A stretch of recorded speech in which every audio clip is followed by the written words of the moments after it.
Itu bab atau halaman? Halaman. Karena buku saya bahasa Arab, Mbak Gina.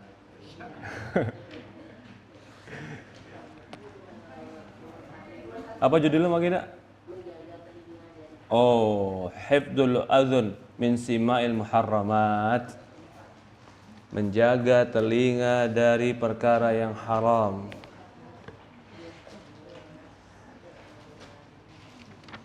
Pembahasan ini ya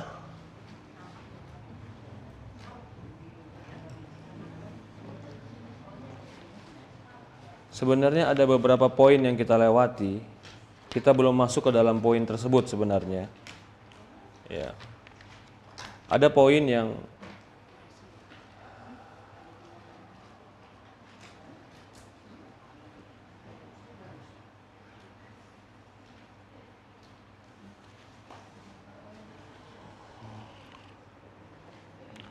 Wajima'u hadhihi thalatha umuduha alladhi taqumu bihi wa taqwallah ta'ala fala yanfa'u sabr wala musabara wala murabata illa bitaqwa wala taqumu taqwa illa ala saqis sabr.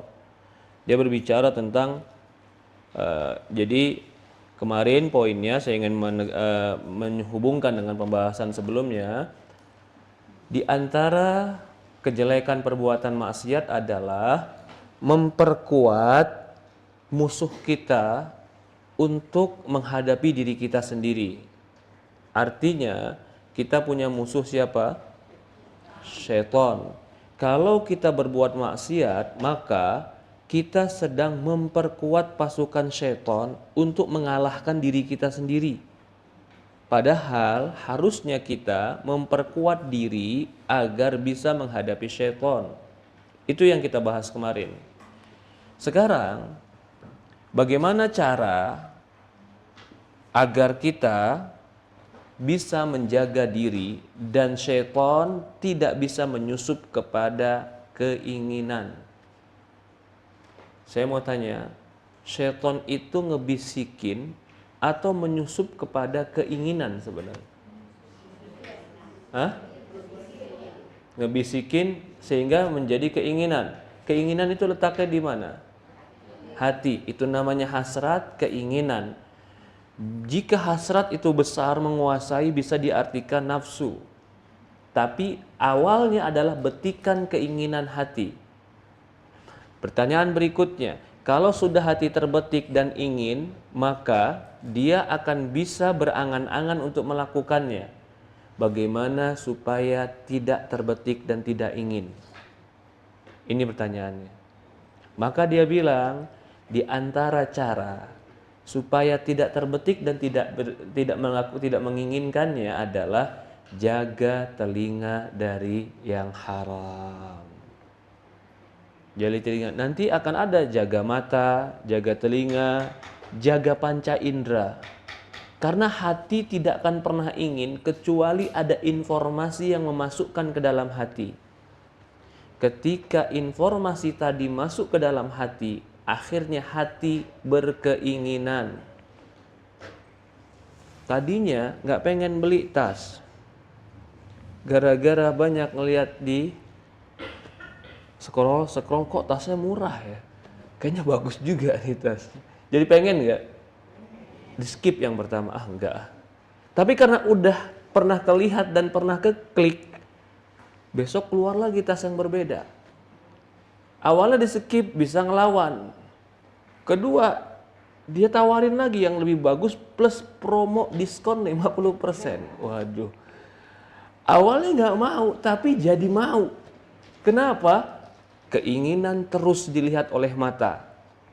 Keinginan terus didengar oleh telinga.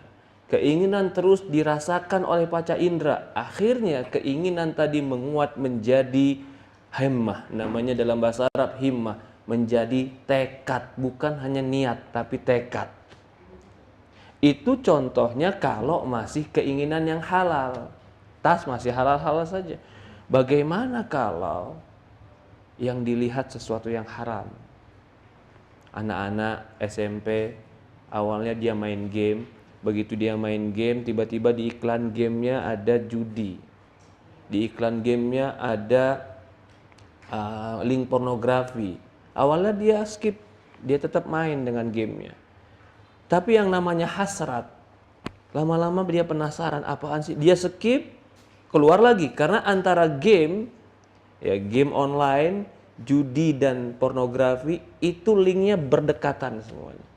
Kalau sudah sering buka judi online atau sudah yang sering buka game online, maka akan datang judi online. Kalau judi online sudah terbuka, akan datang pornografi. Karena pornografi ini menurut mereka ya, mengapa pornografi itu bisa digratiskan, judi online nggak bisa digratiskan? Karena pornografi jerat utama untuk mereka masuk judi.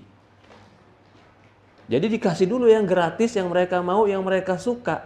Udah mereka klik, nanti akhirnya mereka jatuh kepada judi. Atau sebaliknya, ketika judi, biar mereka betah, dikasihlah itu gambar-gambar yang menumbuhkan hasrat. Maksud kita apa? Ternyata orang yang bisa menjaga telinga dan mata, dia adalah orang yang bisa jaga keinginan. Orang yang bisa jaga keinginan, dia bisa ngontrol diri. Maka di sini dikatakan babnya, ini hubungannya wagina hifdzul udzun min simain muharram. Apa tadi judulnya? Menjaga telinga dari mendengar yang haram.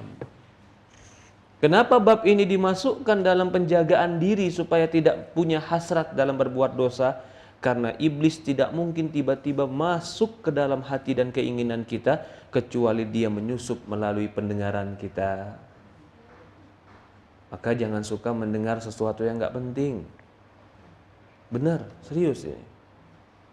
Lagi enak-enak, nggak ada pikiran, hidup lapang, nggak ada kesedihan, nggak ada kegelisahan, nggak ada kebimbangan, hidup nyaman.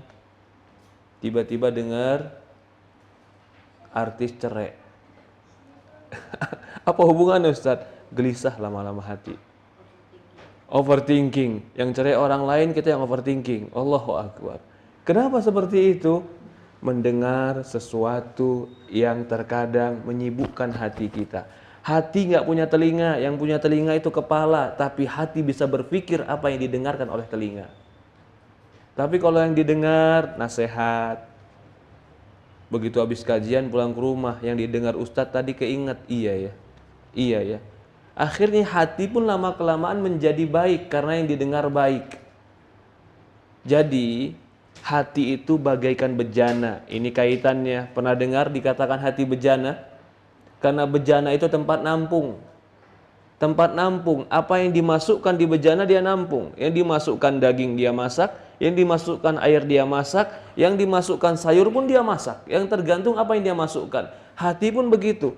Apa yang dimasukkan ke dalamnya dia akan masak dengan cara difikirkan. Bagaimana cara masuknya ke dalam hati? Jaga telinga dari yang haram. Dari ghibah, bicara tentang kejelekan orang lain. Tadinya kita sudah menghormati dia. Kita kagum sama teman ini. Kita nggak ada masalah sama dia. Tapi ternyata kita mendengar sesuatu yang jelek dari orang lain tentang dia. Yang tadinya hubungan kita baik, lama-kelamaan hubungan jelek. Kenapa? Mendengar yang haram. Maka dari ini namimah. Apa itu namimah? Namimah itu seperti menukilkan berita yang menyebabkan kebencian. Itu namimah. Namimah termasuk dosa besar karena namimah menghancurkan hubungan baik. Halaman berapa tadi kalau bahasa Indonesianya? 500? 214. 214. Subhanallah.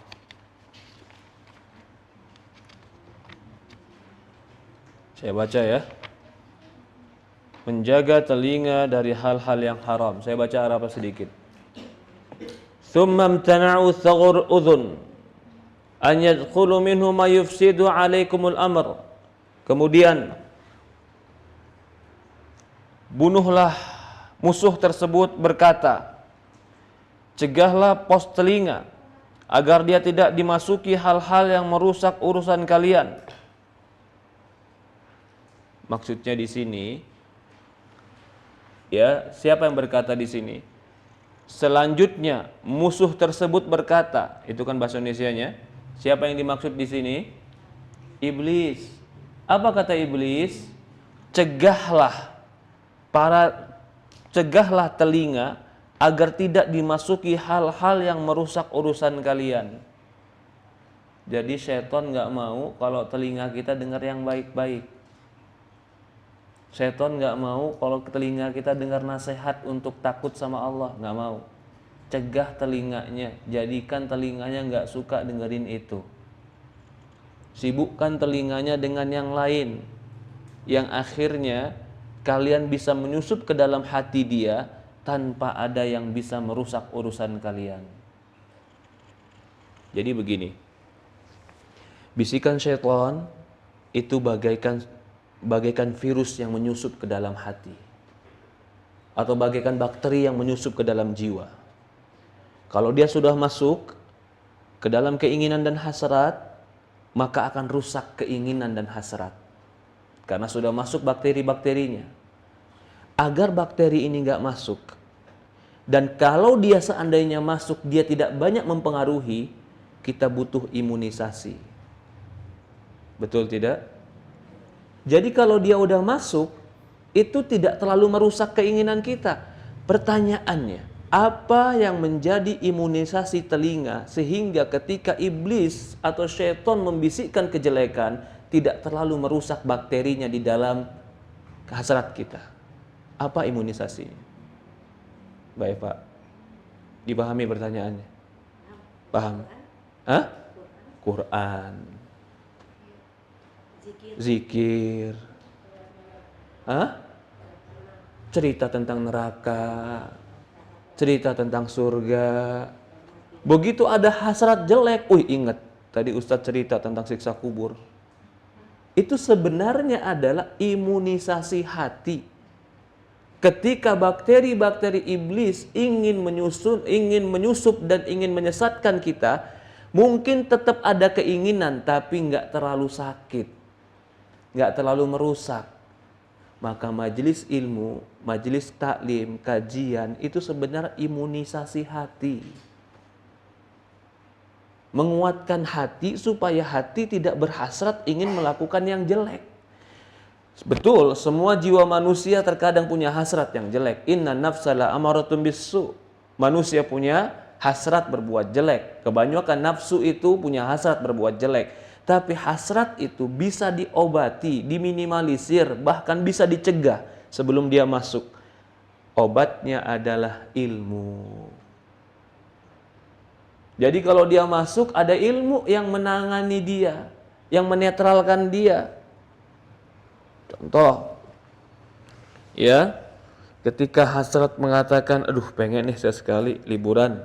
Kemana liburannya? Ya sekali-sekali Ustadz, cuma nongkrong aja kan nggak apa-apa ke diskotik. Nongkrong doang Ustadz. Saya mah nggak minum khamar, saya mah nggak ngerokok, nongkrong doang Ustadz. Karena sudah pernah ikut ilmu agama, paling tidak di dalam hati dia tuh nanti akan ada pertikaian. Iya enggak? Enggak. Iya aja deh. Enggak deh. Itu pertikaian akan ada. Beda sama orang yang nggak pernah belajar ilmu agama, nggak ada pertikaian, langsung ikut. Hah? Gampang terpengaruh. Jadi kalau di dalam jiwa masih ada pertikaian ketika ingin melakukan kejelekan, bersyukur berarti masih ada betikan keimanan. Enggak tapi iya juga ya. Enggak tapi pengen. Enggak tapi pengen. Iya saya sekali. Walaupun kadang dia kalah. Kalah tidak?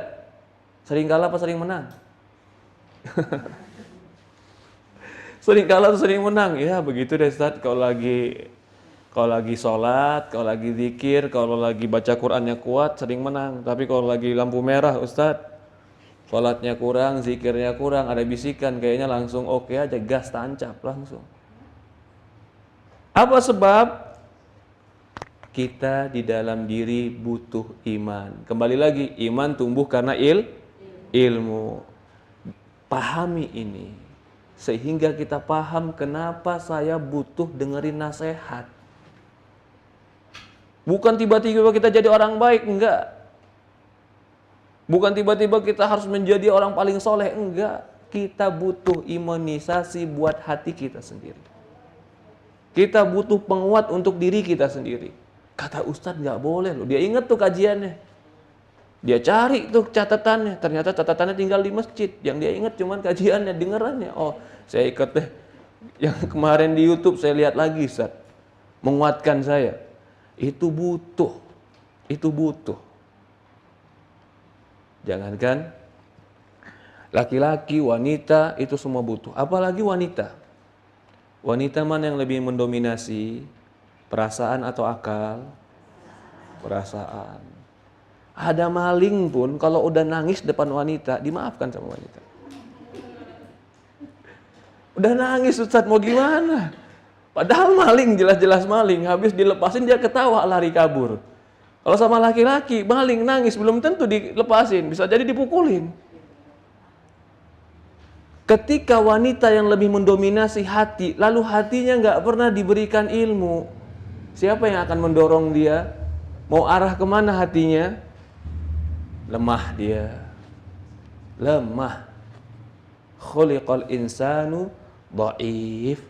Rasulullah mengatakan, manusia diciptakan dalam keadaan lemah. Apalagi wanita. Wanita diciptakan dalam keadaan lemah. Lanjut kita. Maka katanya di sini,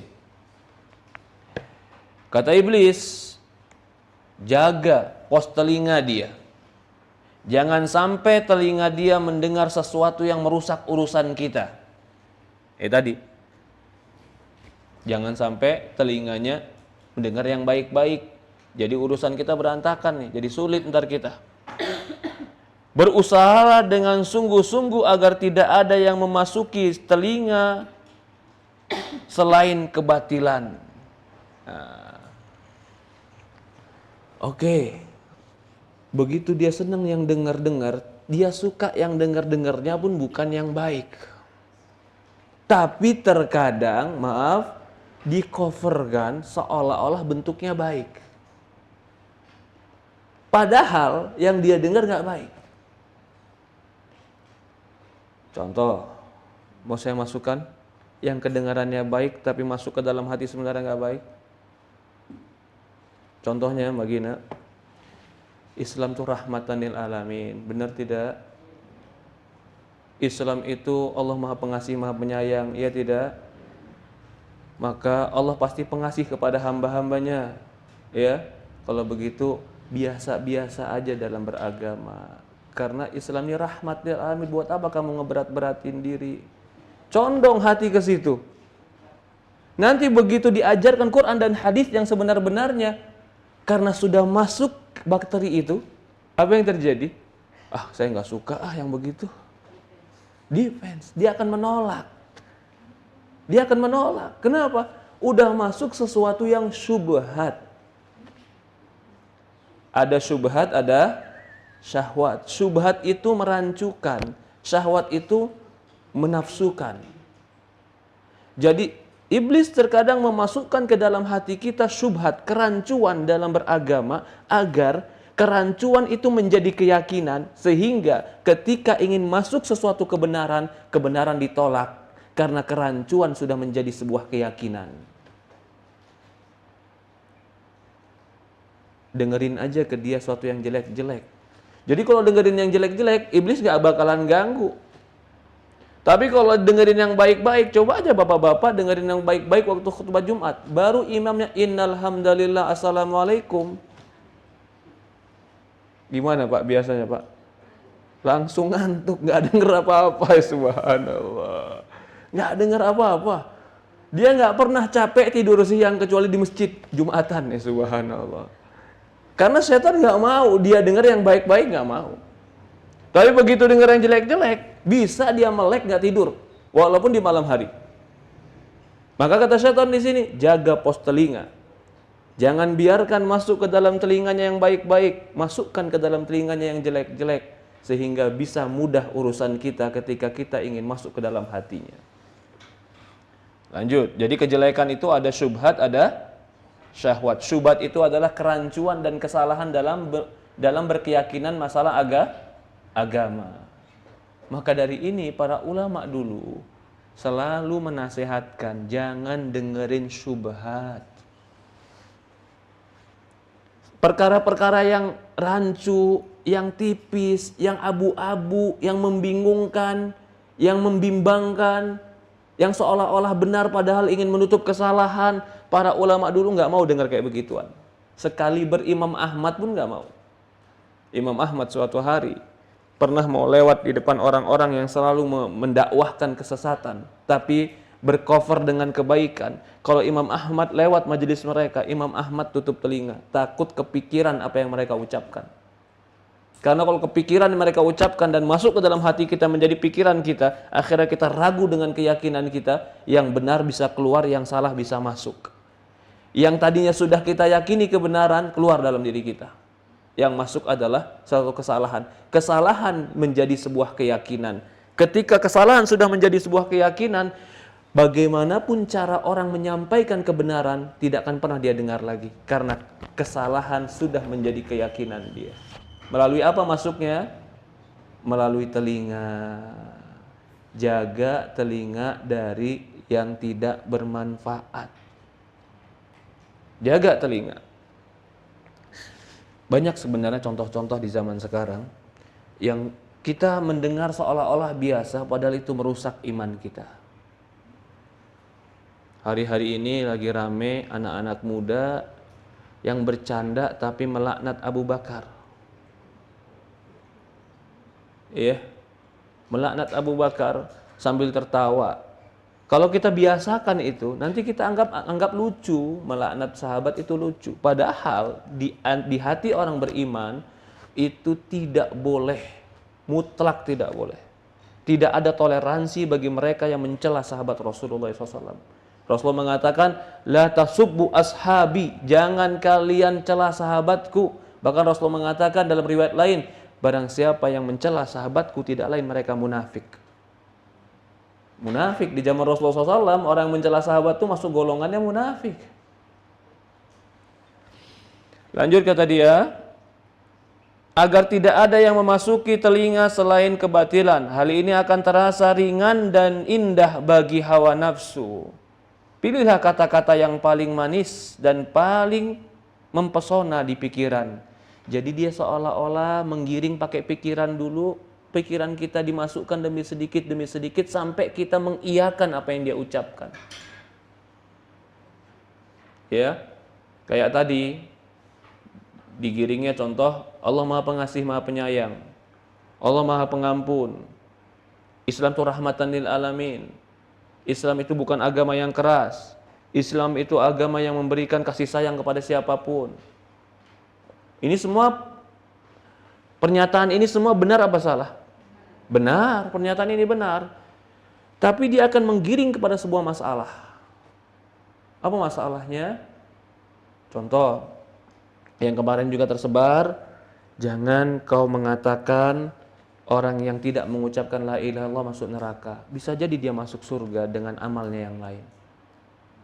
Kenapa? Allah kan Maha Pengasih, Maha Penyayang, dia bilang.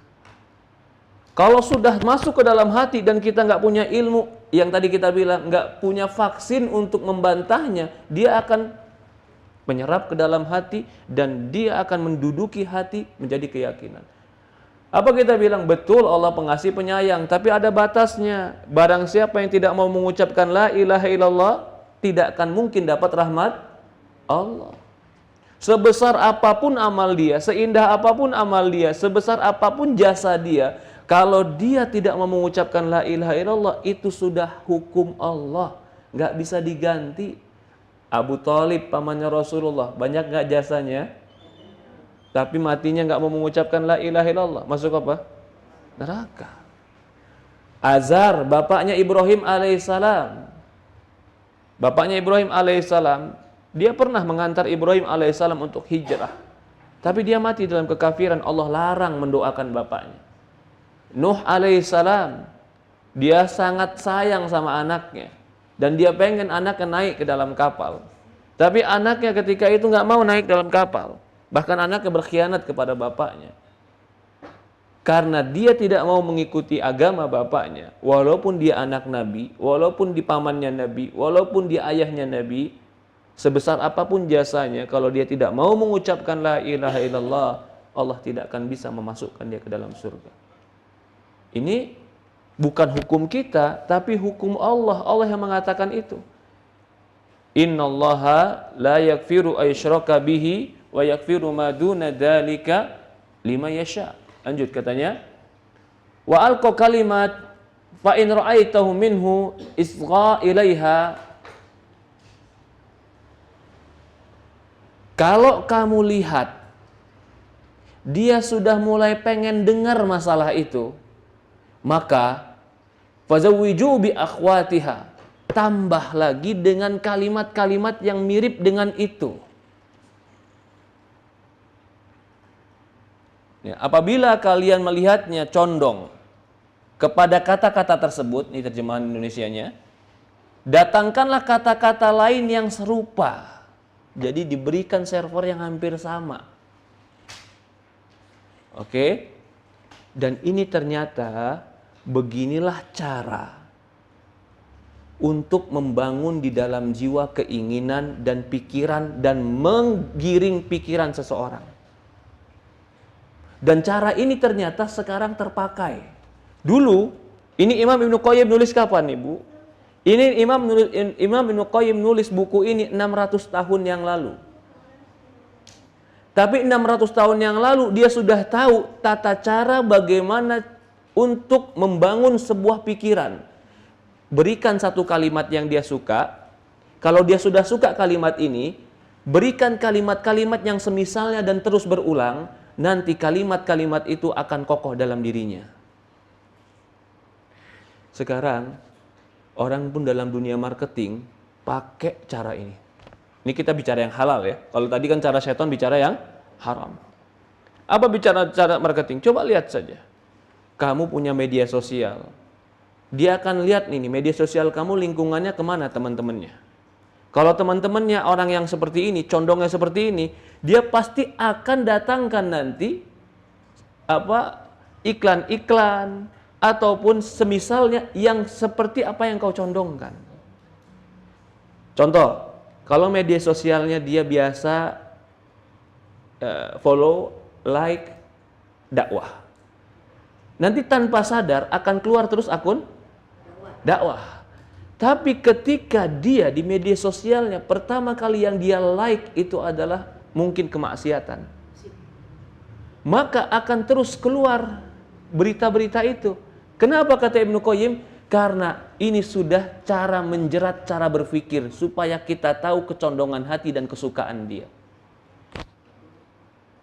Coba saja orang yang media sosialnya seringnya politik, itu terus saja politik masuk ke dia. Akhirnya pikiran dia terpolitikan terus.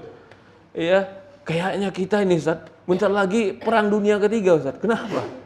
Iya, Ustaz nggak baca berita? Enggak, saya nggak baca berita. Kita udah mau perang ke dunia ketiga ini Ustaz. Kenapa? Condongan hati perlahan demi perlahan. Maka dari ini, ya, coba lihat saja. Termasuk HP. HP seseorang itu bisa mendeteksi kecondongan pikiran dia kemana. Algoritma.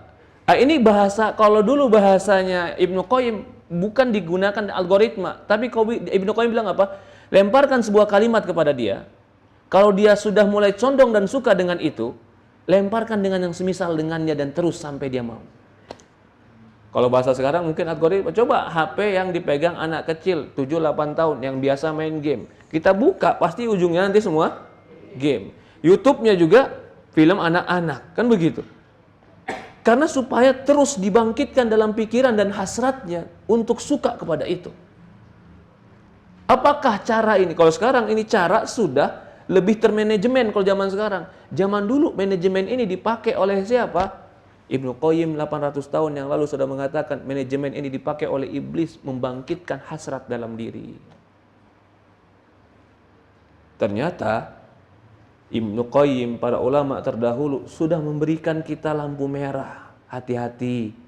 jaga pandanganmu, jaga telingamu, jaga pikiranmu, karena itulah tempat kau akan jaga hatimu. Tanpa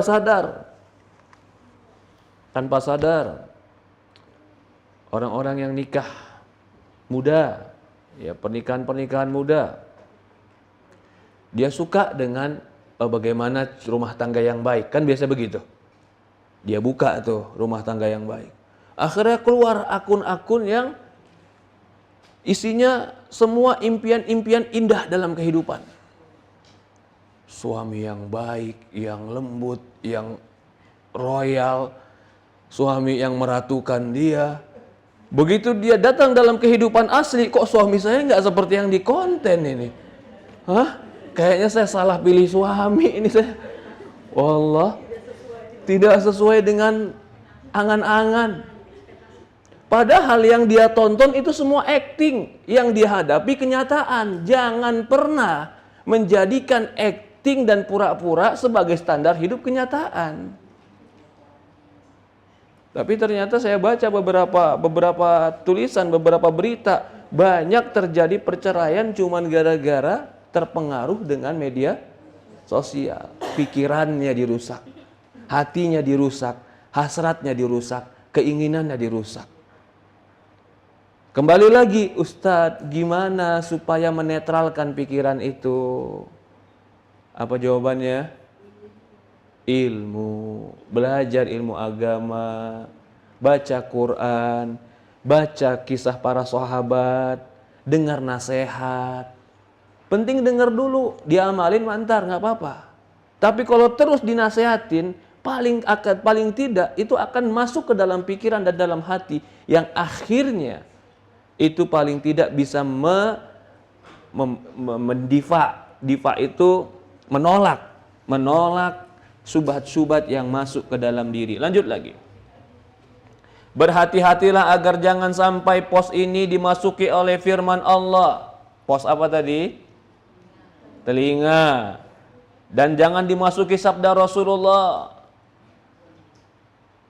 Sampai ibu, bapak, sampai mereka bilang, udah deh, kamu belajar agama, belajar aja, tapi jangan mabuk agama. Seolah-olah orang yang konsentrasi belajar agama dianggap mabuk, hilang akal. Dia sudah menolak untuk dirinya mempelajari agama lebih dalam. Bahkan dia anggap kalau dia mempelajari agama lebih dalam itu adalah kelemahan akal, sehingga dia nggak mau seperti itu. Kenapa seperti itu? Karena sudah masuk ke dalam hatinya syubhat sebelum masuknya ilmu. Sebelum masuknya ilmu, masukkan ilmu ke dalam diri kita, masukkan iman ke dalam hati kita, masukkan Quran ke dalam hati kita. Karena hati itu tempat menggodok pikiran, tempat menggodok hasrat dan keinginan. Letaknya hati. Kalau yang digodok, yang dimasak itu sesuatu yang jelek, maka hati akan mengeluarkan keinginan yang jelek. Kalau hati sudah punya keinginan yang jelek, hati tinggal bilang kepada tangan, kaki, dan mulut, lakukan. Tangan nggak pernah punya keinginan, kaki nggak pernah punya keinginan. Tangan dan kaki cuman tinggal tunggu komando kata hati. Hati pengen. Karena contoh gini, tenggorokan kering. Karena tenggorokan kering, tenggorokan disinyalkan ke otak, dia kering. Langsung otak mengabarkan ke hati, kalau kering itu berarti butuh minum. Hati pengen, kata hati, kalau gitu kau minum. Hati langsung bilang kepada tangan, ambillah minumannya. Apakah tangan pernah tahu tenggorokan kering? Nggak pernah tahu. Tapi tangan kenapa dia ngambil air minum? Karena ada hati. Hati tahu dari mana? Informasi yang diberikan sinyal oleh tenggorokan. Tenggorokan yang mengantar kepada akal, akal mengantar kepada hati, hati yang menggerakkan tangan untuk bergerak. Ini kalau hasratnya masih minum yang baik. Bagaimana kalau yang dimasukkan ke dalam sinyal kepala tadi adalah sesuatu yang jelek? Contoh tadi anak-anak muda, SMP, SMA, baru tahu birahi, hasrat birahinya baru keluar, dipancing dengan gambar, dipancing dengan video. Hasrat dia lagi besar-besarnya, lagi tumbuh-tumbuhnya. Gambar dan video dengan acting yang menumbuhkan, membakar jiwanya. Tumbuh keinginan enggak? Tumbuh keinginan. Kalau tidak ada ilmu dan iman, apa yang memfilter dia? Apa yang menghentikan keinginan itu? Kalau nggak ada ilmu dan iman, akan tumbuh strategi. Gimana caranya saya bisa mengaplikasikan keinginan ini? Tapi kalau ada ilmu dan iman, nggak boleh. Perang tuh antara racun dan vaksin tadi, perang. Maka kegelisahan akan ada. Supaya perang ini dimenangi oleh iman, salat, sabar, ilmu. Fasta'inu bis-sabri was-salat. Minta tolonglah dengan sabar dan salat. Begitu ada perang dalam jiwa, tapi nggak ada penolong sabar, nggak ada penolong salat. Dia perang begitu saja, tapi mata, telinga terus menginformasikan. Memperkuat pasukan setan tadi yang kemarin kita bahas. Memperkuat pasukan setan. Sementara pertikaian di dalam diri dia tambah lemah, nggak ada sholatnya, nggak ada sabarnya, nggak ada zikirnya, nggak ada ilmunya. Bahkan diperkuat dengan penglihatan yang memperkuat syahwatnya, pendengaran yang memperkuat birahinya. Akhirnya dia berpikir strategi, gimana caranya supaya mengaplikasikan keinginan. Asalnya dari telinga, dari mata, dari keinginan yang akhirnya mengkomandokan seluruh badan. Ini maksudnya hati itu adalah raja anggota badan. Jadi dipahami sekarang kenapa kalau ada orang hatinya baik, akan baik perbuatannya. Kenapa ada orang hatinya jelek, akan jelek perbuatannya. Karena hati tempat komando. Mungkin enggak orang yang baik hatinya, tapi suka nyinyir.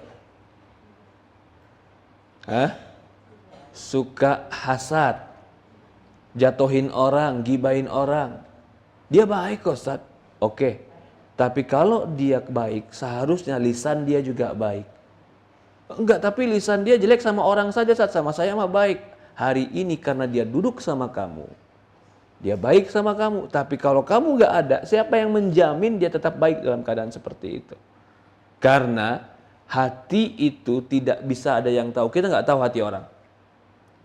Tapi kita bisa mendeteksi hatinya dari apa? Dari ucapan.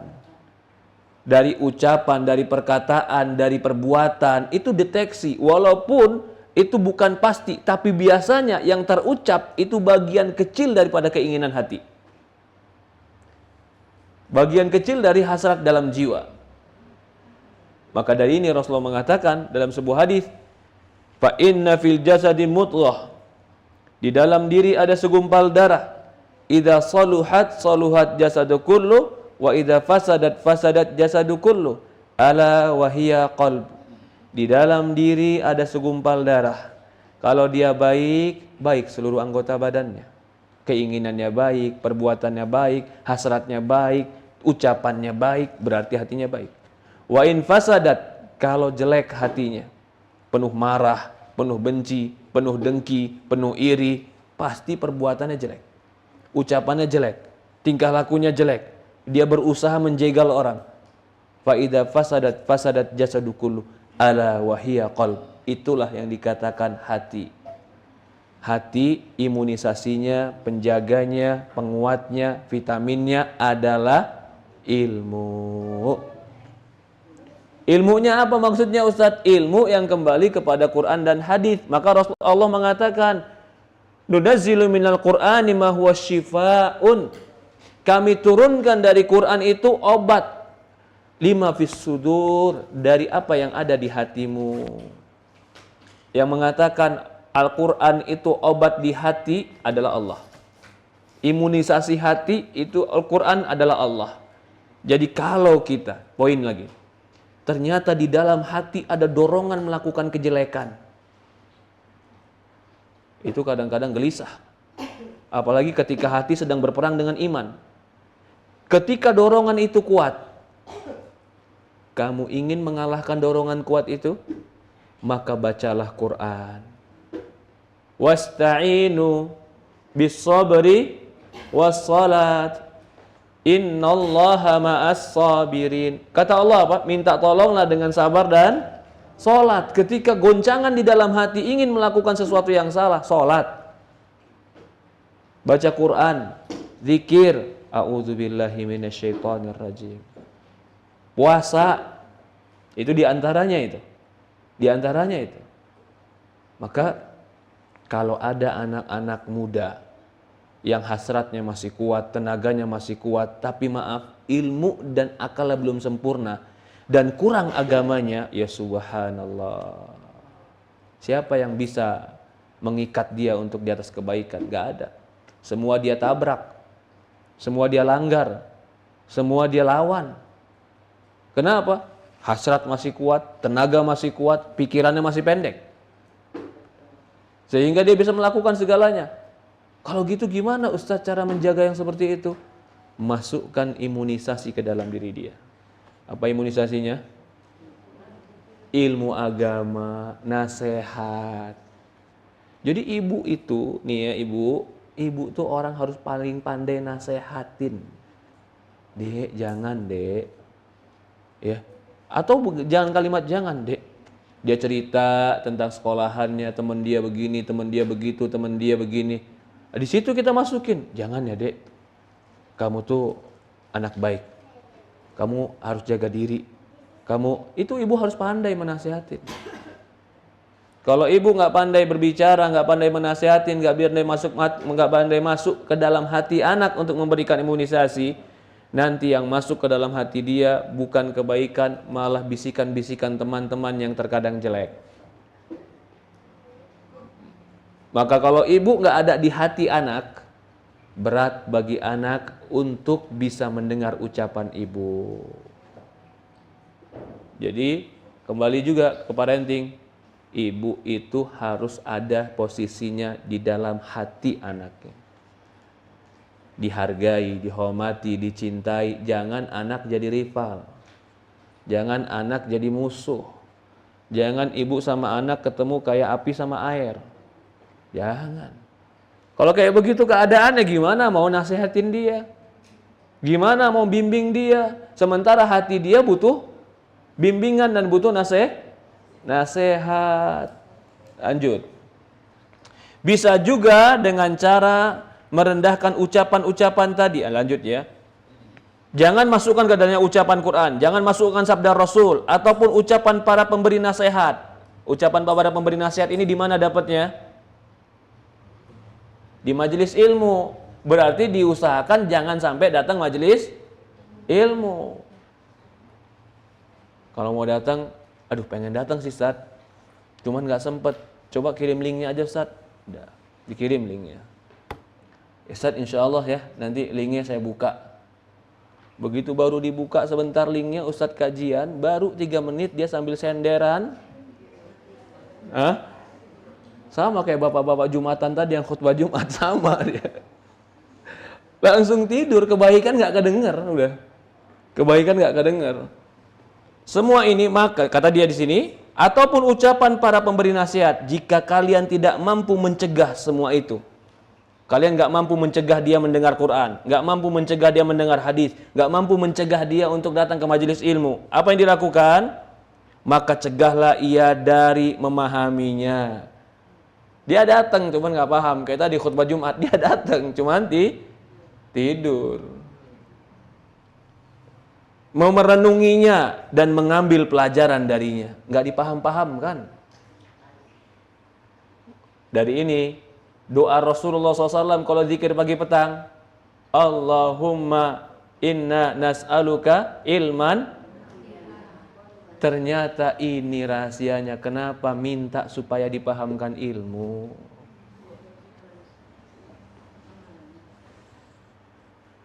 Supaya ilmu tadi jadi imunisasi, jadi penguat jiwa. Allahumma inna nas'aluka ilman nafi'an. Mohon sama Allah, ya Allah jadikan ilmu ini bermanfaat buatku. Maka cegahlah ia dari memahami, merenungi dan mengambil pelajaran darinya, baik dengan cara memasukkan kebalikan dari ucapan-ucapan tersebut maupun membesar-besarkan sehingga terkesan bahwa ia terhalang darinya. Ya ada aja caranya gitu. Kalau dikasih tahu sama Ustadz, saya punya masalah, iya. Tolong solusinya apa Ustadz? Menurut saya solusinya sabar. Sabar saya udah tahu dari dulu juga sabar Ustadz. Menolak kebenaran. Padahal kalau dia nggak punya sabar mau pakai apa hidup ini? Hidup ini kalau nggak punya modal sabar nggak bisa kita hidup. Apapun masalah yang kita dapat, solusi pertamanya fasta'inu bisobri wassalat. Bagaimana cara supaya dia nggak terima nasihat? Kata iblis, remehkan tentang sabar. Anggaplah sabar itu bukan solusi. Sehingga ketika dia diberi solusi sabar, dia selalu membantah bahwasanya itu bukan solusi. Ini kata dia. Ya, memasukkan kebaikan dari ucapan-ucapan tersebut maupun membesar-besarkannya sehingga terkesan bahwa ia terhalang darinya dan tidak ada jalan untuk mencapainya. Hingga ia menganggapnya sebagai suatu beban yang berat. Aduh. Semakin ngaji semakin berat kayaknya Ustaz. Subhanallah. Semakin ngaji kayaknya semakin berat ini Ustaz ngadepin kehidupan. Ternyata emang itu step by step yang dilakukan oleh musuh kita. Dimalesin kajian dia tetap hadir. Dimacetin dia tetap hadir juga. Dihilangin kendaraannya rusak dia tetap naik kendaraan umum. Waduh ini orang kuat juga nih katanya. Tapi begitu di majelis udah dia nggak usah dipahamin. Akhirnya nggak paham-paham dia. Ya subhanallah. Ya. Bahwa ia terhalang darinya. Sebagian suatu beban yang berat bagi jiwa yang hendaknya tidak tersibukkan dengannya. Bisa juga, ini cara lain. Dengan cara merendahkan ucapan-ucapan tadi. Ah itu mah Ustadz aja kali bukan kami. Itu mah teori Ustadz bukan praktek. Itu mah. Jadi setiap ucapan dari agama selalu dikatakan itu mah. Ya kan Ustadz berdalil dengan Aisyah. Kan saya bukan Aisyah Ustadz. Subhanallah. Kan Ustadz berdalil dengan hadis Nabi. Dan kita bukan hidup zaman Nabi Ustadz. Itu cara sebenarnya menghalangi ilmu masuk ke dalam diri. Lah kalau bukan ambil ibrah dari Nabi, bukan ambil ibrah dari Aisyah, buat apa Allah utus Nabi? Kalau bukan buat kita ambil ilmunya dan ibrahnya. Tapi kan kadang-kadang masuk seperti itu. Ya, cara merendahkan ucapan-ucapan tadi, lalu katakan bahwa harusnya ia tersibukkan dengan perkara yang lebih tinggi, lebih menakjubkan. Atau nih terkadang, aduh, datang dalam jiwa, males Kenapa? Maaf, terkadang merendahkan pembicara dari segala arah. Ya, saya cuma mengatakan kerugian bagi mereka. Kenapa rugi? Saya mau datang Ustadz yang ini Ustadz. Oke. Ustadznya oke, cuman omongannya nggak enak. Saya mau pindah Ustadz lain. Ustadznya enak omongannya, tapi dilihat nggak enak. Saya mau pindah Ustadz yang lain. Ustadznya dipandang enak, omongannya enak, tapi kok bahasa itu aja Ustadz. Tapi kok teman-teman yang nggak enak Ustadz, saya pergi lagi. Lala kamu nyari apa? Saya nyanyi yang terenak Ustadz. Kamu mau terenak, surga tempatnya. Di mana tempatnya surga? Betul, kita nggak mengalah. Saya tetap mengatakan Masya Allah, Tabarakallah, semoga Allah rahmati semua orang-orang yang punya semangat ilmu agama.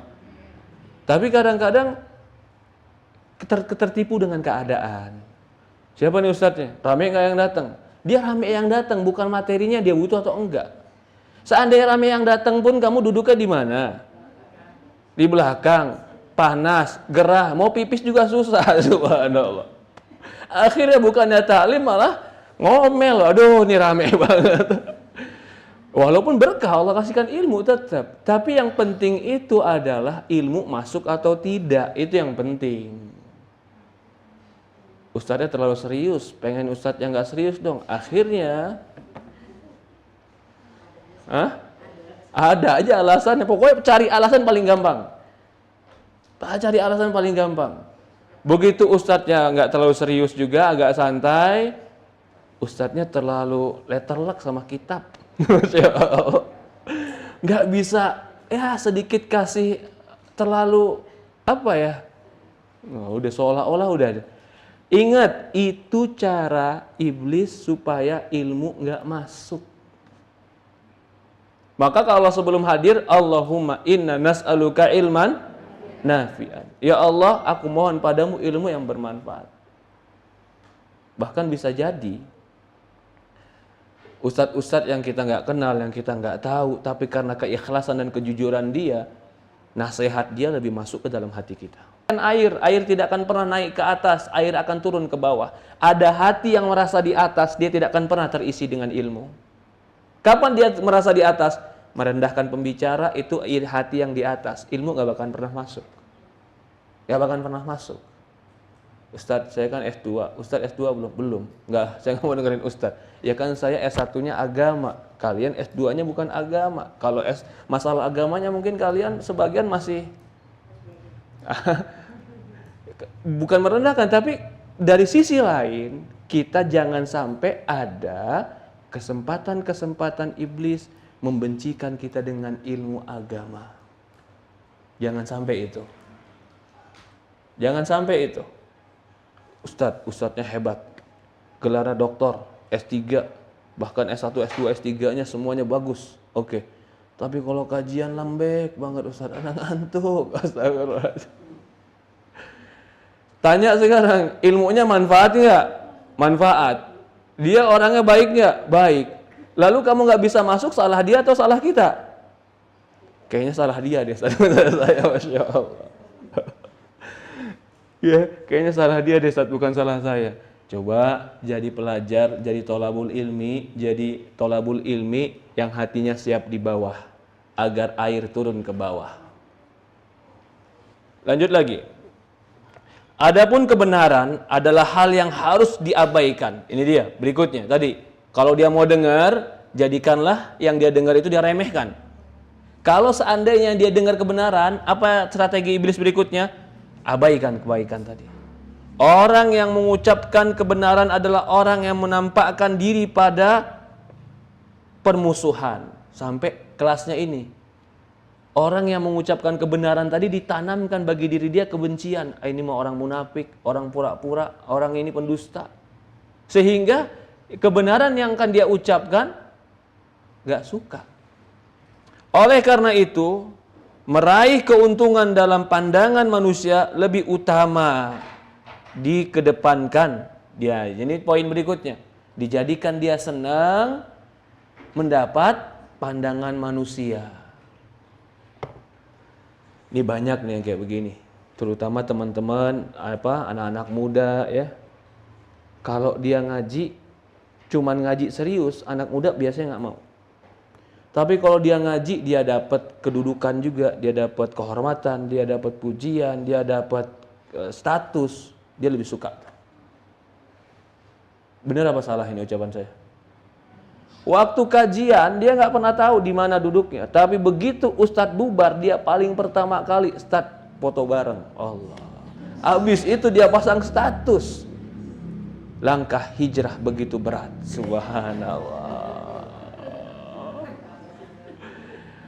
Ya kadang-kadang Ustadz oke-oke aja. Kenapa? Berharap dia kebaikan, tapi kan yang tahu niat dia, bukan orang lain. Bukan orang lain. Ya, maka saya pernah bilang kepada sebagian teman, kalau kajian anak muda itu kajian anggot-anggotan. Lagi rame, ikut rame, lagi sepi bubar. Anggot-anggotan. Tapi kalau kajian yang luar biasa, badai biasa kajian ibu-ibu, 3 orang, 4 orang, 5 orang ngaji Ustadz. Subhanallah. Ustadznya lemes, jangan Ustadz, datang juga. Subhanallah. Digaskan. Ya subhanallah. Tapi kalau kajian yang muda-muda ini, ya alhamdulillah kita tetap membimbing mereka, kita tetap merangkul mereka. Tapi perlu satu yang dikuatkan dalam diri mereka, lillah. Lillah harus dikuatkan dalam diri mereka. Ya walaupun kita nggak mengingkari ada cara-cara ustadz supaya anak muda suka nongkrong, suka kajian. Ya, diajak dulu muter-muter Monas naik motor. Udah capek diajak kajian. Ya bagus juga cara ustadz seperti itu. Tapi kan nggak semua ustadz bisa motoran kelilingan kan begitu. Ada ustadz motor kelilingan langsung masuk angin, ada juga yang begitu. Tapi artinya di sini adalah ternyata ada metode cara syaitan memalaskan kita menuntut ilmu dengan cara senang pujian. Senang sanjungan, senang status. Kalau nggak dapat pujian, status dan sanjungan, lemes, males, nggak mau. Hati-hati, itu tipu daya siapa? Syaitan. Maka kata dia, adapun kebenaran adalah hal yang harus diabaikan. Orang yang mengucapkan kebenaran adalah orang yang menampakkan diri pada permusuhan. Oleh karena itu, meraih keuntungan dalam pandangan manusia, ini dia, lebih utama untuk dikedepankan. Dia hanya melihat pandangan manusia. Ataupun gunakanlah cara-cara lain yang semisalnya. Nah, ini kata iblis, gunakan cara-cara lain yang semisalnya. Maaf, banyak sekarang cara-cara yang terkadang melemahkan iman, melemahkan ilmu. Ya, biar anak-anak muda senang kajian, Ustadz. Kenapa? Kita juga undang muda-mudi, Ustadz. Habis itu kita joget bareng. Subhanallah. Kan biar semangat ngaji, Ustadz. Enggak. Kan tujuannya baik, Ustadz. Mungkin tujuan kamu baik, tapi kamu nggak tahu setelah pulang itu mereka jadi baik atau mereka malah jadi tukeran HP, tukeran nomor HP, atau mereka jadi janjian. Kita nggak tahu. Itu cara-cara, ini kata dia nih, ya. Karena kalian masuk kebatilan kepada, nih ya, kalian masukkan kebatilan kepadanya melalui setiap celah yang tidak ditolaknya. Jadi dia nggak mengingkarinya, nggak sadar kalau itu batil, dan terasa ringan untuknya, serta keluarkan kebenaran darinya melalui setiap celah yang dibencinya dan terasa berat untuknya. Merasa berat dia nggak suka, merasa sempit dia nggak suka, merasa terbebani dia nggak suka. Lalu dia tanya sama Ustadz, Ustadz maaf saya kerja di bank, harus kerja lanjut atau saya keluar? Si Ustadz bilang, ya keluar aja. Aduh, di jawaban Ustadz ngebebanin. Besok nggak mau tanya sama Ustadz lagi. Lah maksudnya gimana? Ya Ustadz harusnya bilang boleh dong. Kalau Ustadz bilang boleh, apakah yang di Quran akan jadi boleh? Apakah yang di langit akan jadi boleh? Nggak boleh. Kalau saya bilang boleh dan kamu boleh, kita berdua bareng. Masuk apa? Masuk neraka. Nggak berubah, hukum Allahnya nggak berubah. Hukum Allahnya nggak berubah. Lalu kenapa Ustaz bilang nggak boleh? Saya menyampaikan yang tidak boleh. Menyampaikan yang tidak boleh. Percuma kalau saya bilang boleh, tapi di Quran masih bilang nggak boleh. Percuma ucapan saya. Karena nggak bakal berubah ke hakikatnya. Kan seperti itu harusnya berpikir. Jika kamu ingin mengetahui hal ini, maka lihatlah saudara-saudara mereka dari kalangan syaitan manusia. Maksudnya apa? Kalau kamu mau tahu kecenderungan hati dia, lihat temen nongkrongnya, bestinya. Lingkungannya. Kalau lingkungannya teman-teman yang ngajak ke masjid, pasti hati dia ke masjid. Kalau teman-teman yang nggak ngajak ke masjid, lihat temannya. Kamu bisa masuk melalui temannya. Itu maksudnya. Kamu bisa masuk melalui temannya. Bagaimana mereka menggelari amar ma'ruf nahi mungkar dengan sebutan mengerjakan perkara-perkara yang sia-sia. Jadi amar ma'ruf nahi mungkar dibilang ngurus-urusin orang lain. Ngapain sih kamu ngurus-ngurus? Padahal amar ma'ruf nahi mungkar. Mendiamkan kebatilan dianggap toleransi, padahal membiarkan kebatilan. Mencari-cari aib orang lain, menceburkan diri ke dalam bencana yang tidak sanggup dipikulnya, melemparkan fitnah di antara manusia dan semisalnya. Mereka meremehkan orang-orang yang mengikuti sunnah. Masya Allah. Sudah 1 jam pertemuan kita. Lanjut. Tinggal dikit. Enggak, ini buku halamannya sampai 500 halaman Ibu.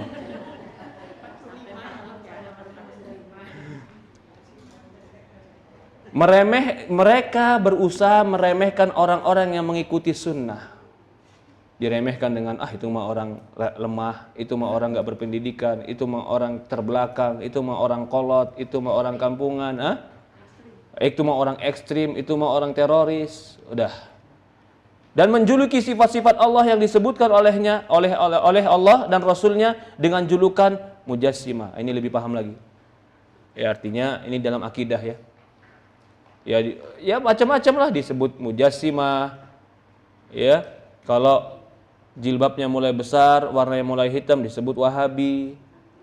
Ya, laki-lakinya mulai naik celana naik atas mata kaki dibilang kehujanan, kebanjiran, kecingkrangan. Ternyata ini udah ratusan tahun yang lalu, berulang, cuman tokohnya beda. Ceritanya sama. Tokohnya aja beda. Dulu di zaman Rasulullah orang munafikin, ada Abdullah bin Ubay bin Salul. Di zamannya Musa ada Fir'aun. Di zamannya Nabi Muhammad ada Abdullah. Tadi Abdullah bin Ubay bin Salul. Zaman sekarang ada Abu ini, Abu itu. Abu juga nama dia. Ada yang Abu Gosok lah, ada yang Abu Janda lah, macam-macam. Macam-macam. Merusak agama, merusak iman, merusak Allahu Akbar, la ilaha illallah. Ya, kita cukupkan, insyaallah kita pertemuan akan datang. Jaga lisan dari ucapan yang haram. Karena lisan itu poin berikutnya. Kalau udah kepikiran, udah keinginan, sebelum dilakukan biasanya diapain? Diucapkan. Maka setelah didengarkan tadi, kan dia didengar yang haram, akhirnya kepikiran jadi keinginan. Keinginan sebelum dilakukan biasanya diucapkan. Maka jaga lisan. Udah pengen, jangan ngucapin. Biar keinginan itu hilang. Udah pengen, malah diucapin. Terus diucapin, tambah pengen. Seperti itu. Allahu a'lam. Ada pertanyaan? Tafadhol. Silakan Ibu.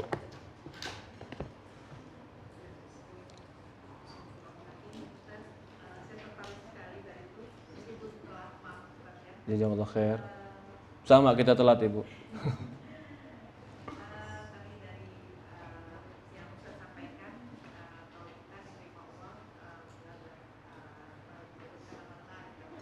Ya.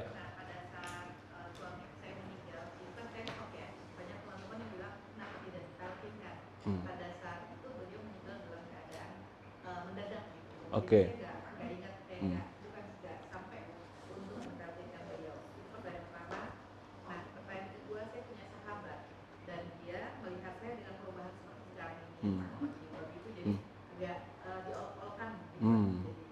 Tetapi saya menyampaikan kalau apa yang saya ketahui dan saya belajar terus belajar, dan itu mengetahui kalau ini benar dan ini ada di Al-Quran.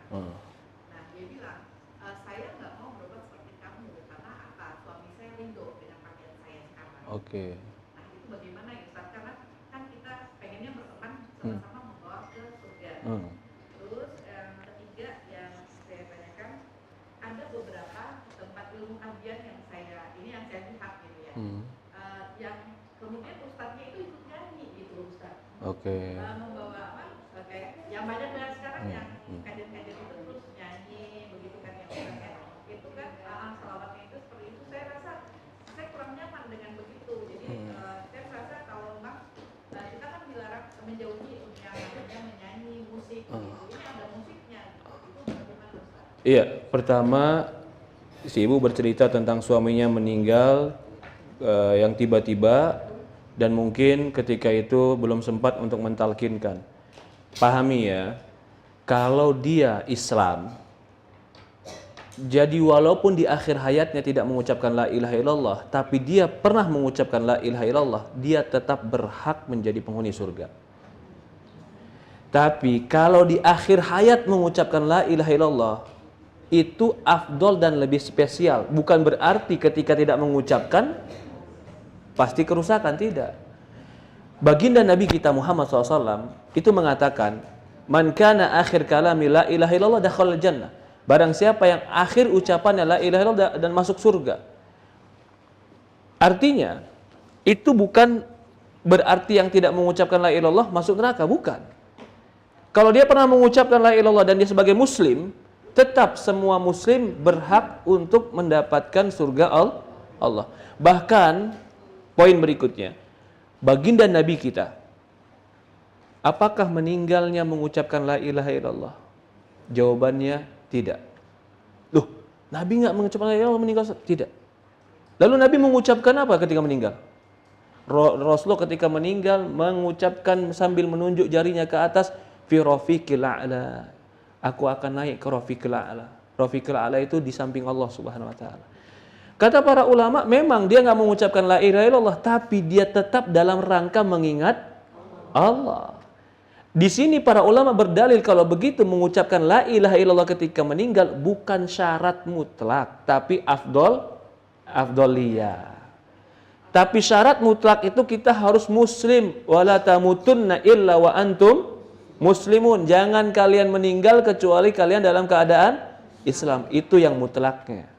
Jadi kalau suami ibu memang Islam, meninggal dalam keadaan Islam, kita berharap semoga Allah masukkan dia ke dalam surga Allah Subhanahu wa taala. Berikutnya tadi teman. Gak apa-apa. Teman kita yang hari ini tidak memahami diri kita yang telah berubah, dia itu adalah keadaan kita sebelum berubah. Dipahami maksudnya?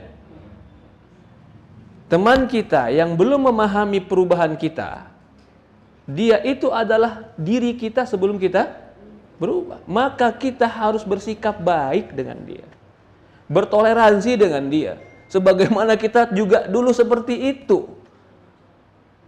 Maka kalau dia bilang saya nggak mau seperti kamu, yalah kamu jangan kayak saya lah, kamu harus lebih baik dari saya.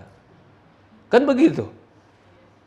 Maka tetap kita berbuat baik, mendoakan kebaikan, memberikan uzur kepada teman-teman, apalagi dia muslim. Dia muslim, kalau dia bilang ya permasalahan dia bilang suami saya ridho atau tidak ridho, ini kan ucapan karena kurangnya ilmu. Suaminya ridho, dia nggak pakai jilbab, maaf umpamanya seperti itu. Allah ridho atau tidak? Nah, cari ridho Allah atau ridho suami? Kan itu bermasalah-masalah ilmu lagi. Dan kita nggak mungkin berbicara ke situ kepada dia sebelum kita berbicara tentang pentingnya ilmu, pentingnya belajar, seperti itu. Jadi menghadapi teman-teman yang belum memahami kita, itu adalah menghadapi kita dulu. Menghadapi diri kita yang dulu. Seperti itu. Berikutnya yang ketiga, ada yang suka nyanyi-nyanyi dan semisalnya. Saya mau tanya, terus terang, ibu-ibu itu ngaji cari ilmu yang menenangkan jiwa atau cari hiburan? Entertainment. Hah? Itu sebenarnya yang harus disajikan seorang pendakwah. Kalau cari suara yang bagus, joget yang bagus, bukan di ustadz. Carinya di mana itu? Oke. Cari orang yang bisa bikin ketawa terus, carinya di stand up comedy. Apa yang mereka nggak miliki? Mereka nggak miliki, dan ini harus dimiliki oleh ilmu agama. Setiap orang yang belajar ilmu agama, hatinya cinta kepada Allah. Itu yang harus ditumbuhkan ustadz. Kalau ustadz tidak bisa menumbuhkan rasa cinta kepada Allah, cinta kepada Rasul, bagaimana pulang kajian tidak akan berubah? Yang kita cari itu kajian yang bisa merubah diri kita. Betul apa tidak? Saya pun pribadi begitu. Kalau saya cari masyaikh, kadang-kadang saya belajar di Masjid Nabawi, Masjidil Haram, lihat guru mau duduk-duduk masyaikh. Saya saling duduk dulu karena saya tahu saya nggak ngaji lama. Saya di sini paling 2 hari 3 hari. Kalau dia bawa buku kitab gede, saya nggak bakal selesai kitabnya. Saya akan cari yang bisa menasihati saya. Jadi saya bawa nasihat dari dia, oh begini, begitu, tentang kehidupan, tentang sabar, tentang jiwa muda yang loncat-loncat kadang-kadang. Kan jiwa muda itu loncat-loncat dan jingkrak-jingkrak, harus diikat. Betul apa salah? Kalau jiwa muda aja loncat-loncat jingkrak-jingkrak, kayak yang masih tua masih jingkrak-jingkrak, ya subhanallah. Itu harus kasih vaksin juga, vaksinnya ilmu agama. Jadi saya tidak mau berkomentar tentang itu, saya cuma mau mengatakan apa yang kita cari ketika belajar ilmu agama. Itu yang saya titik beratkan. Kalau kita cari adalah ilmu supaya kita lebih baik, ya sudah, kalau ada majelis-majelis yang tidak memberikan itu kepada kita, ya kenapa kita harus di situ? Seperti itu. Allahu a'lam. Ya. Ada lagi yang lain? Fadhol. Silakan Ibu.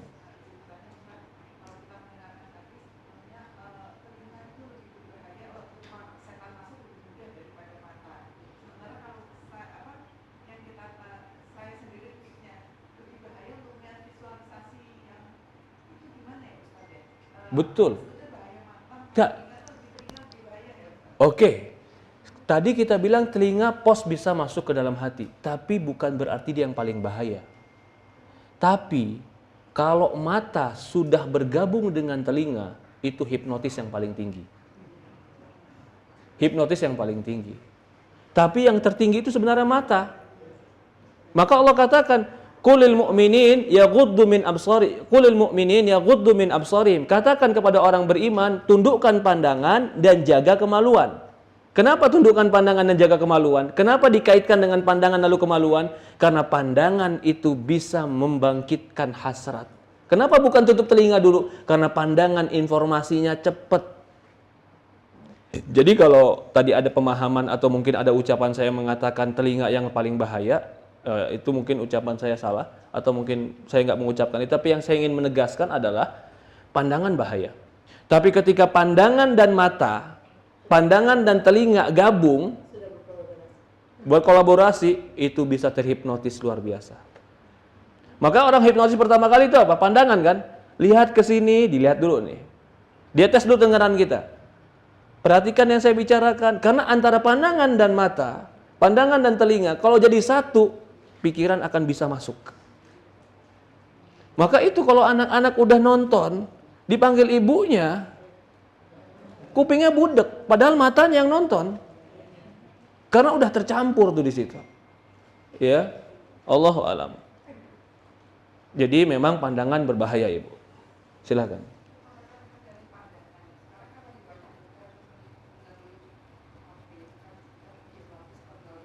Oke. Wa inna lillahi wa inna ilaihi raji'un.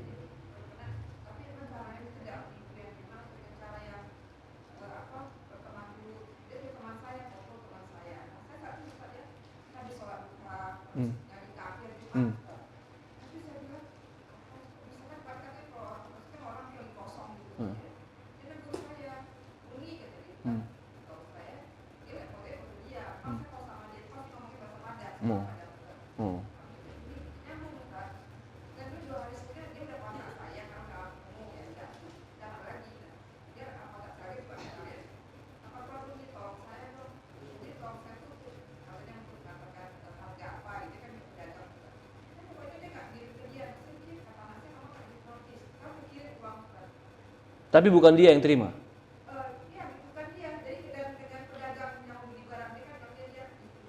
Oh. Oh.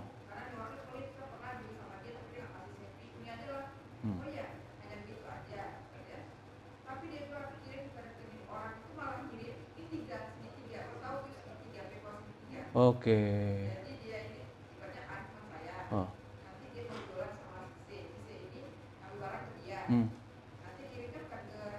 Iya, iya, iya. Ah. Iya, iya, iya.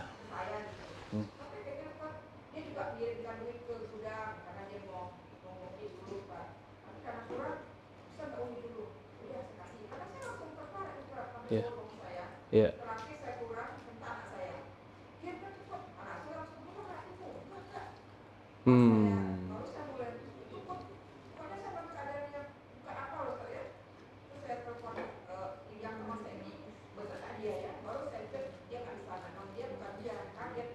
Iya.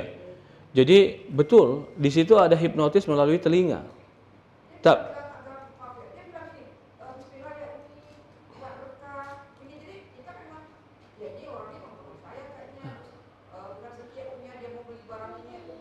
Iya.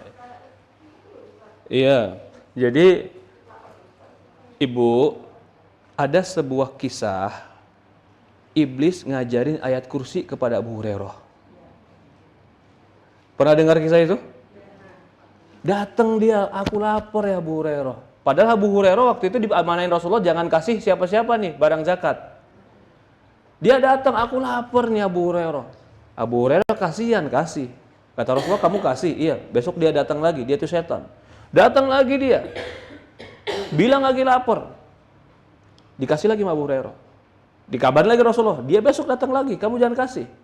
Pas yang ketiga, ketemu Abu Hurairah, dia minta lagi. Kata Abu Hurairah, Rasulullah bilang kamu tuh setan, gak boleh ku kasih lagi. Ya Abu Hurairah, mau gak ku kabarin dengan satu ayat, kalau kau baca setan akan lari. Ini setan ngajarin Abu Hurairah baca supaya setan lari. Apa itu?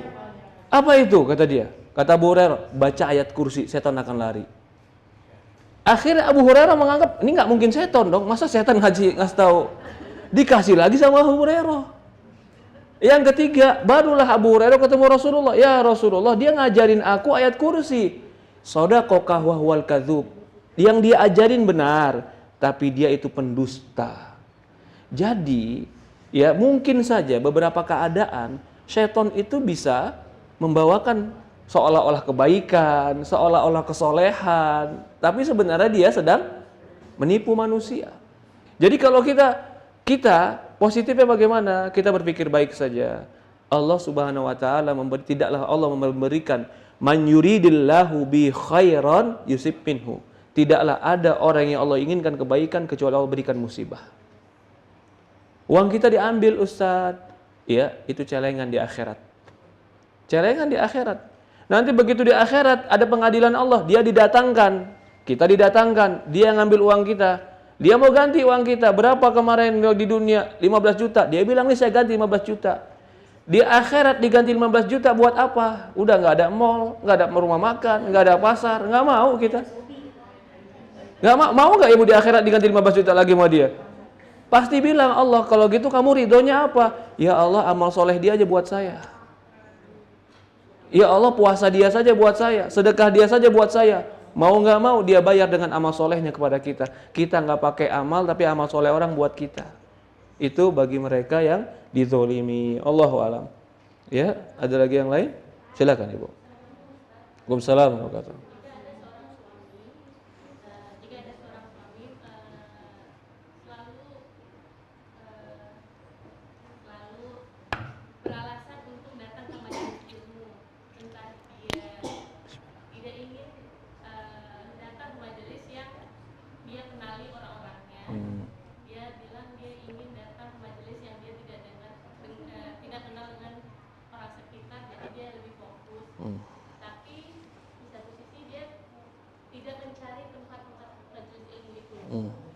Bagaimana cara seorang istri untuk mengingatkannya atau mengajaknya mencari ilmu ke majelis ilmu? Ya, jadi begini ya Ibu.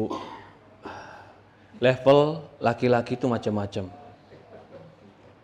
Kalau dia mengakui mencintai ilmu dan dia memberikan kita kesempatan untuk mencari ilmu, dia sudah masuk pada level baik.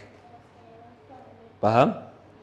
Walaupun belum masuk yang terbaik, tapi dia sudah masuk level baik. Dia kasih fasilitas kita ngaji, dia pun suka ngaji, dia pun sebenarnya senang agama, jaga sholatnya, level baiknya udah masuk.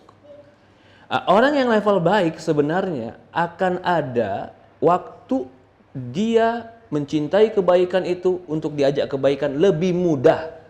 Karena dia sudah di level baik. Beda sama tadi, istrinya pakai jilbab dia marahin. Pokoknya kalau kamu pakai jilbab, saya nggak ajak kamu ke acara kantor. Kenapa? Malu saya sama kamu. Kasih subhanallah. Kalau kayak begini kan repot, susah.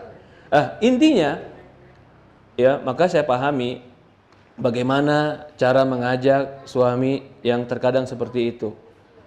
Ya makanya saya tidak mutlak menyalahkan atau menganggap salah sebagian para ustadz yang membuat acara-acara kajian yang lebih khusus. Karena mungkin ada sebagian orang yang memang dia nggak mau ketemu orang banyak, orang lain tahu, dia nggak mau. Sehingga dia harus di tempat tertentu, di gedung tertentu, di acara tertentu. Ya silahkan dibawa ke situ. Di situ. Ya, karena memang mungkin ada orang-orang yang seperti itu. Dan saya pun memang ketemu beberapa orang ya yang kalau dia umpamanya datang ke tempat yang terlalu ramai, orang juga memperhatikan dia pun nggak terlalu mau diperhatikan orang lain, sebagian seperti itu. Akhirnya dia ikut kajian-kajian yang khusus, yang terbatas, yang orang-orang tertentu. Ya silahkan saja. Jadi istri boleh ngajak ke situ. Bahkan di situ mungkin acara-acara tertentu, ada weekend, ada kajian anak juga, ada kajian suami juga, ada kajian istri juga. Di situ orangnya terbatas. Orangnya juga tidak banyak, ya mungkin bisa diajak ke arah-arah situ, ya sambil dia mungkin berkumpul dengan anak dan istri sambil liburan atau sambil tamasya, bisa dapat ilmu agama. Itu salah satu solusinya. Allahu a'lam. Cukup sampai di sini? Cukup ya? Silahkan Ibu terakhir. Assalamualaikum warahmatullahi wabarakatuh.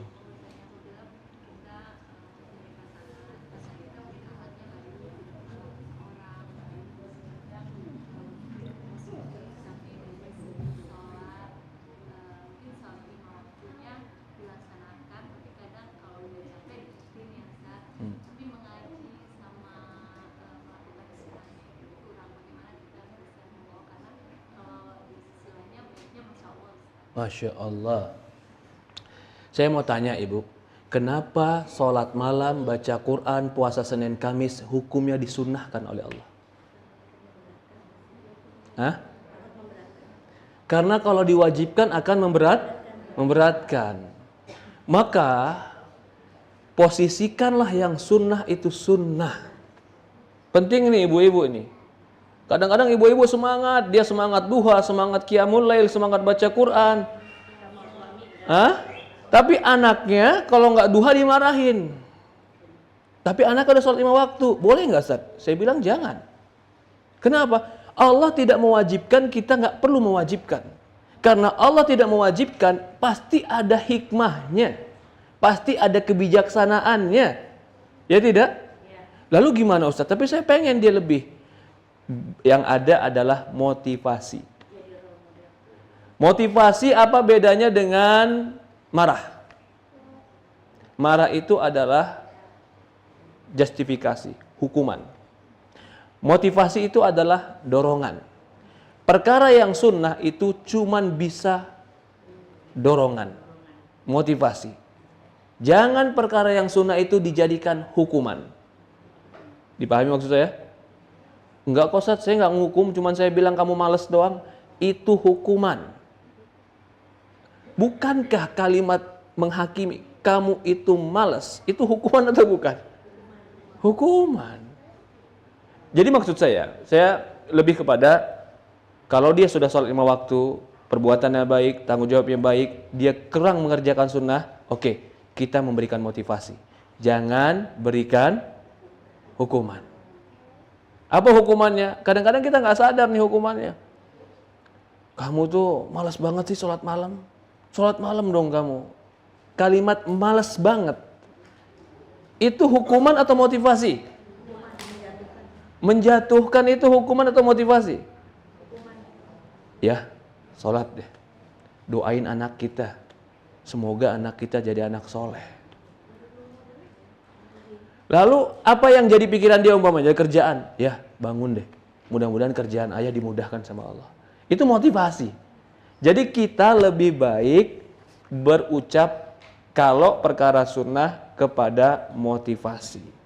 Tapi kalau meninggalkan yang wajib, mungkin sesekali akan keluar kalimat yang lebih lebih keras.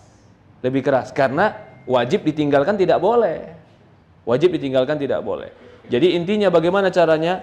Motivasi. Bagaimana motivasinya? Tergantung keadaan tadi. Tadi contohnya sholat malam atau perkara-perkara biasa saja. Apa yang mau kita tanamkan contohnya? Yang mau kita tanamkan sholat, ya sudah. Suruh dia sholat malam, bangunkan. Nanti atau sebelum tidur, janjian, nanti dibangunkan. Kenapa dibangunkan? Ayo dong kita doain anak. Mungkin dia akan lebih semangat tuh ketika mendoain anak. Karena mungkin dia lagi ada kebutuhan, dia berharap anaknya baik. Atau dia berharap usahanya baik. Atau mungkin dari sisi-sisi lain. Intinya motivasi itu dianjurkan. Cukup ya? Cukup Ibu. Jazakallah khair. Semoga Allah berkahi kita. Semoga Allah berikan kita ilmu yang bermanfaat. Semoga angkat derajat kita. Allah berikan kita anak yang soleh dan soleha.